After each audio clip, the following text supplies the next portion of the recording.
ನಮಸ್ಕಾರ ಸ್ನೇಹಿತರೆ, I series handmade ಮತ್ತು ಹ್ಯಾಂಡ್ ರೈಟನ್ ಚಾನೆಲ್ನ ಮನದಾಳದ ಸಾಲುಗಳ ಮತ್ತೊಂದು ವಿಶೇಷ ಸಂಚಿಕೆಗೆ ತಮಗೆಲ್ಲರಿಗೂ ಸ್ವಾಗತ. ಸ್ನೇಹಿತರ, ನಮ್ಮ ದೇಶದಾಗ ಹಬ್ಬ ಅಂದ್ರೆ ಎಲ್ಲರಿಗೂ ಸಂಭ್ರಮ. ಪ್ರತಿ ಹಬ್ಬಕ್ಕೂ ಅದರದೇ ಆದಂಥ ವಿಶೇಷವಾದ ಸಂಪ್ರದಾಯಗಳು ಮತ್ತು ಅರ್ಥಪೂರ್ಣವಾದಂಥ ಆಚರಣೆಗಳಿರ್ತಾವೆ. ಅಷ್ಟೇ ಅಲ್ಲದ ಆ ಎಲ್ಲ ಆಚರಣೆಗಳು ಒಂದು ವೈಜ್ಞಾನಿಕ ಕಾರಣಗಳನ್ನು ಒಳಗೊಂಡಿರ್ತಾವೆ.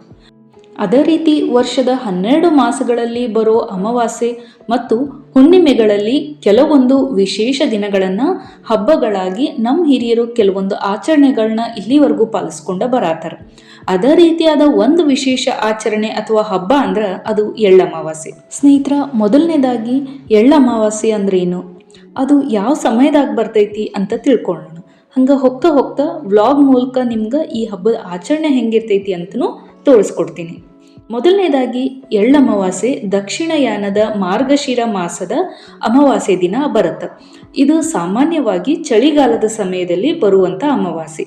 ವಿಶೇಷವಾಗಿ ಎಳ್ಳು ಬೆಳೆ ಬರುವ ದಿನವನ್ನು ಎಳ್ಳಮಾಸಿ ಅಂತ ಕರೀತಾರೆ. ನಮ್ಮ ದೇಶದಾಗ ಹೆಚ್ಚಾಗಿ ಕರ್ನಾಟಕ ಮತ್ತು ಆಂಧ್ರ ಪ್ರದೇಶದ ರೈತರು ಈ ದಿನವನ್ನು ಆಚರಿಸ್ತಾರೆ. ಮತ್ತು ನಮ್ಮ ಕರ್ನಾಟಕದಾಗ ಮಲೆನಾಡು, ಉತ್ತರ ಕರ್ನಾಟಕ ಮತ್ತು ದಕ್ಷಿಣ ಕನ್ನಡ ಹೀಗೆ ಪ್ರತಿ ಭಾಗದಲ್ಲೂ ವಿಭಿನ್ನ ರೀತಿಯಲ್ಲಿ ಆಚರಣೆ ಮಾಡ್ತಾರೆ.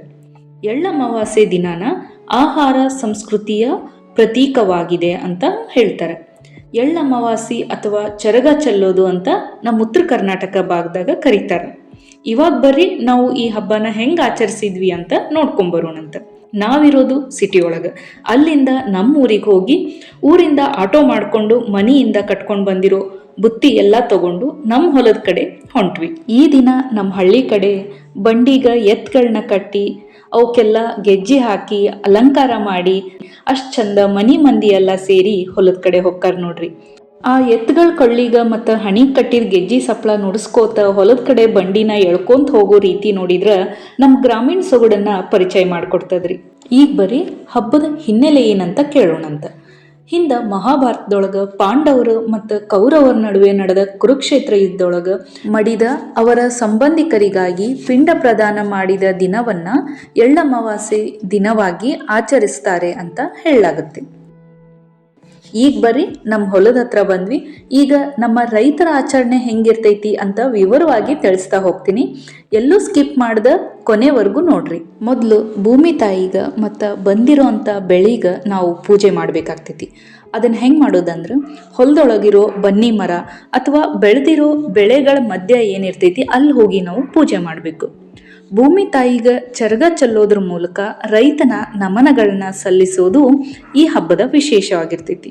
ಆಗ್ಲೇ ಹೇಳಿದ ಹಂಗ ಪಾಂಡವರ ಸ್ವರೂಪವಾಗಿ 5 ಕಲ್ಲುಗಳನ್ನ ತಂದಿಟ್ಟು ಅವುಗಳನ್ನ ನೀರಿಂದ ತೊಳೆದು ಅರ್ಶಿನ ಕುಂಕುಮ ಹಚ್ಚಿ ಮನೆಯಿಂದ ಮಾಡ್ಕೊಂಡು ಬಂದಂಥ ಬುತ್ತಿ ಬಿಚ್ಚಿ ಎಲ್ಲಾನು ಸ್ವಲ್ಪಿಟ್ಟು ನೈವೇದ್ಯ ಮಾಡಿ ಉದಿನ ಕಡ್ಡಿ ಕರ್ಪೂರ ಬೆಳಗಿ ಆರತಿ ಮಾಡಿ ಕಾಯೊಡಿಬೇಕು.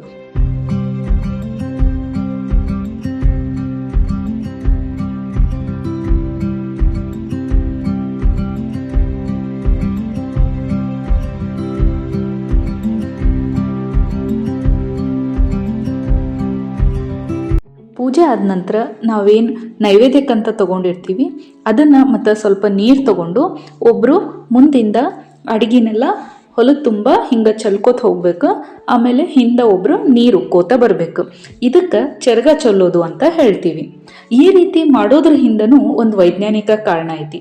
ಅದೇನಂದ್ರೆ, ಈ ಸಮಯದಾಗ ನಮ್ಮ ಕಡೆ ರೈತರು ಹಿಂಗಾರು ಬೆಳೆನ ಬೆಳೆದಿರ್ತಾರೆ. ಅದರಲ್ಲೂ ನಮ್ಮ ಉತ್ತರ ಕರ್ನಾಟಕ ಭಾಗದಾಗ ಹೆಚ್ಚಾಗಿ ಜೋಳ ಮತ್ತು ಕಡಲೆನ ಬೆಳಿತೀವಿ.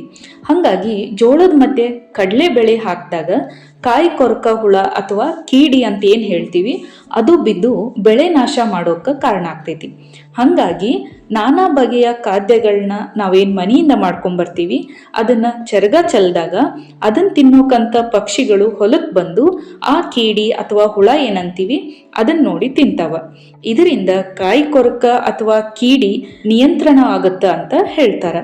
ಈ ಕಾರಣಕ್ಕಾಗಿ ರೈತರು ಚರಗ ಚೆಲ್ಲೋ ಹಬ್ಬನ ಆಚರಣೆ ಮಾಡ್ತಾರೆ. ನೋಡಿದ್ರಲ್ಲ ಎಷ್ಟು ಅರ್ಥಪೂರ್ಣವಾಗಿ ಈ ಆಚರಣೆ ನಡೀತದ ಅಂತ. ಪೂಜೆ ಆದಮೇಲೆ ನೆಕ್ಸ್ಟ್ ಏನು ಹೇಳ್ರಿ, ಊಟ ಮಾಡೋದು. ನಾವು ಮನೆಯಿಂದ ಏನೆಲ್ಲ ಬುತ್ತಿ ಕಟ್ಕೊಂಡ್ಬಂದೀವಂತ ನಿಮ್ಗೆ ಹೇಳ್ತೀನಿ ನೋಡ್ರಿ. ಮೊದಲನೇದಾಗಿ ಕರಿಗಡುಬು, ತುಪ್ಪ, ಬದ್ನಿಕಾಯಿ ಪಲ್ಯ, ಮೊಳಕೆ ಬರ್ಸಿದ ಮಡಿಕೆ ಕಾಳು ಪಲ್ಯ, ಆಮೇಲೆ ಸಜ್ಜಿ ರೊಟ್ಟಿ, ಜೋಳದ ರೊಟ್ಟಿ, ಚಪಾತಿ, ಬಜಿ, ಸಂಡ್ಗಿ, ಆಮೇಲೆ ಶೇಂಗಾ ಚಟ್ನಿ, ಅಗಸಿ ಚಟ್ನಿ, ಕಟ್ಟಿನ ಸಾರು, ಅನ್ನ, ಸೌತಿಕಾಯಿ, ಮೂಲಂಗಿ, ಮೆಂತೆ ಪಲ್ಯ. ಮತ್ತು ಈ ಹಬ್ಬಕ್ಕಂತ ವಿಶೇಷವಾಗಿ ಮಾಡೋದು ಶೇಂಗಾ ಹೋಳ್ಗಿ ಮತ್ತು ಎಳ್ಳು ಹೋಳ್ಗಿ. ನಮ್ಮ ಕಡಕ್ ಜವಾರಿ ಊಟನ ಜವಾರಿ ಸ್ಟೈಲ್ನಾಗ ಬಾಳಿ ಎಲೆ ಮೇಲೆ ಎಲ್ಲಾನು ಹಚ್ಕೊಂಡು ಎಲ್ಲರೂ ಕೂಡಿ ಊಟ ಮಾಡೋಣಂತ.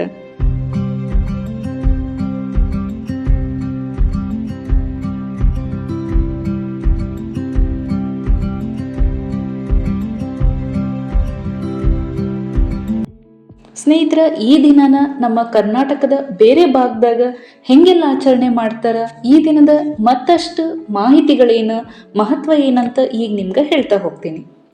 ಈ ದಿನ ನಮ್ಮ ಕರ್ನಾಟಕದಾಗ ಮಲೆನಾಡು, ದಕ್ಷಿಣ ಕನ್ನಡ ಮತ್ತು ಉಡುಪಿ ಭಾಗದಾಗ ತೀರ್ಥ ಸ್ನಾನ ಮಾಡೋದು ಪ್ರಮುಖವಾದ ಆಚರಣೆ ಆಗೈತಿ. ಈ ದಿನ ದರ್ಪಣ ಬಿಡುವ ಮೊದಲು ಜನರು ಸಮುದ್ರದಾಗ ಮುಳುಗಿ ಹಾಕಿ, ಆಮೇಲೆ ಕೆಲವು ಕಡೆ ಜನರು ನದಿಯೊಳಗ ತೀರ್ಥ ಸ್ನಾನ ಮಾಡಿ ತಮ್ಮ ಪಿತೃಗಳಿಗೆ ಪ್ರಾರ್ಥನೆ ಮಾಡ್ಕೋತಾರೆ. ಇದರಿಂದ ಚರ್ಮ ರೋಗನು ಗುಣ ಆಗ್ತೈತಿ ಅನ್ನೋದು ಒಂದು ನಂಬಿಕೆ ಐತಿ.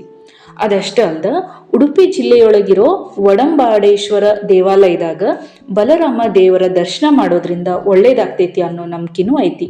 ಜೊತೆಗೆ ಉಡುಪಿಯಲ್ಲಿ ನೆಲೆಸಿರೋ ಶ್ರೀ ಕೃಷ್ಣನ ಸಹೋದರನಾದ ಬಲರಾಮ ಉಡುಪಿಯಿಂದ 6 ಕಿಲೋಮೀಟರ್ ದೂರದಲ್ಲಿರೋ ಮಲ್ಪೆಯ ವಡಂಬಾಡೇಶ್ವರದಲ್ಲಿ ದ್ವಾರಕೆಯಿಂದ ಜೊತೆಯಾಗಿ ಬಂದು ಇಲ್ಲಿ ನೆಲೆಯಾಗಿದ್ದಾನ ಅಂತ ಅನ್ನೋದು ಒಂದು ಪ್ರತೀತಿ ಇದೆ. ಸ್ನೇಹಿತರ, ಮೊದಲ ಹೇಳ್ದಂಗ ಮಹಾಭಾರತದ ಕುರುಕ್ಷೇತ್ರ ಯುದ್ಧದೊಳಗ ಮಡಿದ ಅವ್ರ ಬಂಧುಗಳಿಗೆ ತರ್ಪಣ ಬಿಟ್ಟಿರೋ ದಿನ ಇದಾಗಿರತ್ತೆ. ಹಾಗಾಗಿ ಶ್ರಾದ್ದ ಕಾರ್ಯಗಳನ್ನ ಮಾಡಲು ಸೂಕ್ತವಾದ ದಿನವಾಗಿದೆ ಅಂತಲೂ ಹೇಳ್ತಾರೆ. ಈ ದಿನ ತರ್ಪಣ ಬಿಟ್ಟು ಬಡವರಿಗೆ ಊಟ ಹಾಕಿ ದಾನ ನೀಡಿ ಶ್ರಾದ್ದ ಕಾರ್ಯಗಳನ್ನ ಮಾಡೋದ್ರಿಂದ ನಮ್ಮ ಜೀವನದೊಳಗ ಶಾಂತಿ, ನೆಮ್ಮದಿ ಎಲ್ಲ ಸಿಗ್ತೈತಿ ಅನ್ನೋದು ಒಂದು ನಂಬಿಕೆ. ವಿಶೇಷವಾಗಿ ಈ ಸಮಯದಾಗ ಎಳ್ಳನ್ನು ದಾನ ಮಾಡ್ತಾರೆ. ಅದೇನಕ್ಕಂದ್ರೆ ಎಳ್ಳಿಗ ಪಾಪ ನಾಶ ಮಾಡೋ ಶಕ್ತಿ ಐತಿ ಅನ್ನೋದು ಜನರ ನಂಬಿಕೆ. ನೋಡಿದ್ರಲ್ಲ ಸ್ನೇಹಿತರೆ, ಈ ಮಾಹಿತಿ ನಿಮಗೆ ಹೇಗೆ ಅನ್ನಿಸ್ತು ಅಂತ. ನಾವು ಕೂಡ ಊಟ ಮಾಡಿಕೊಂಡು ನಮ್ಮ ಹೊಲದಾಗೆಲ್ಲ ಸ್ವಲ್ಪ ಸುತ್ತಾಡಿ ಕಡ್ಲಿ ಗಿಡ ಹರ್ಕೊಂಡು ಹಂಗೆ ಏನೆಲ್ಲ ಬೆಳೆದೈತಿ, ಹೆಂಗೆಲ್ಲ ಐತಿ ಅಂತ ನೋಡಿಕೊಂಡು ಒಂದೆರಡು ರೀಲ್ಸ್ ಮಾಡಿಕೊಂಡು ಮತ್ತೆ ನಾವು ಊರ್ ದಾರಿ ಹಿಡಿದು ನೋಡ್ರಿ.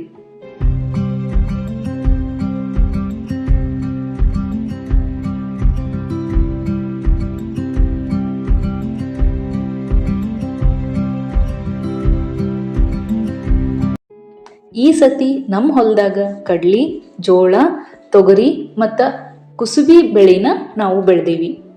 ಇದಷ್ಟೇ ಅಲ್ದ ಸ್ನೇಹಿತರ, ಮುಂದೆ ಬರೋ ವಿಡಿಯೋಸ್ನಾಗ ಈ ನಮ್ಮ ಹೊಲದಾಗ ಏನು ಬೆಳೆದೀವಲ್ಲ ಇದ್ರ ಕಟಾವು ಹೆಂಗೆ ಮಾಡ್ತಾರ, ರಾಶಿ ಹೆಂಗೆ ಮಾಡ್ತಾರ ಅನ್ನೋದ್ರದ್ದು ಪೂರ್ತಿ ಮಾಹಿತಿನ ನಾನು ಮುಂದೆ ಹಂಚ್ಕೊತ ಹೋಗ್ತೀನಿ. ನೋಡಿದ್ರಲ್ಲ ಸ್ನೇಹಿತರ, ಎಳ್ಳಮಾಸಿ ಹಬ್ಬದ ಮಹತ್ವ ಏನು, ವಿಶೇಷತೆಗಳೇನಿರ್ತಾವು, ಹಂಗೆ ನಮ್ಮ ಉತ್ತರ ಕರ್ನಾಟಕ ಕಡೆ ಹೆಂಗೆಲ್ಲ ಆಚರಣೆ ಮಾಡ್ತೀವಿ ಅನ್ನೋದ್ರದ್ದು ನಾನು ವಿವರವಾಗಿ ನಿಮ್ಗೆ ತಿಳಿಸ್ಕೊಟ್ಟೇನಿ. ಇದೇ ರೀತಿಯಾದಂತಹ ಮತ್ತಷ್ಟು ಹಬ್ಬಗಳದ್ದು ವಿಶೇಷತೆಗಳನ್ನ ನಾನು ನಿಮ್ಮೊಂದಿಗೆ ಮುಂದೆ ಬರೋ ವಿಡಿಯೋಸ್ನಾಗ ಹಂಚ್ಕೊಳ್ತೀನಿ. ಅದಕ್ಕೆ ನೀವೆಲ್ಲರೂ ಸ್ಟೇ ಟ್ಯೂನ್ಡ್ ಆಗಿ ಚಾನಲ್ಗೆ ಸಬ್ಸ್ಕ್ರೈಬ್ ಆಗಿ ಬೆಲ್ ಐಕನ್ನ ಪ್ರೆಸ್ ಮಾಡೋದನ್ನು ಮರಿಬೇಡ್ರಿ. ಇದರಿಂದ ನಮ್ಮ ಚಾನಲ್ನಾಗ ಅಪ್ಲೋಡ್ ಆಗೋ ಎಲ್ಲ ವಿಡಿಯೋಗಳದ್ದು ನೋಟಿಫಿಕೇಶನ್ ನಿಮ್ಗೆ ಬಂದು ಸೇರ್ತಾವೆ. ಮುಂದಿನ ಮಾಹಿತಿ ಭರಿತ ಮತ್ತು ಇಂಟ್ರೆಸ್ಟಿಂಗ್ ಆಗಿರೋ ಸಂಚಿಕೆಯೊಳಗೆ ಭೇಟಿಯಾಗೋಣಂತ. ನಿಮ್ಮ ಪ್ರೋತ್ಸಾಹ ಸದಾ ನಮ್ಮೊಂದಿಗಿರಬೇಕು. ಧನ್ಯವಾದಗಳು. ಶುಭ ದಿನ.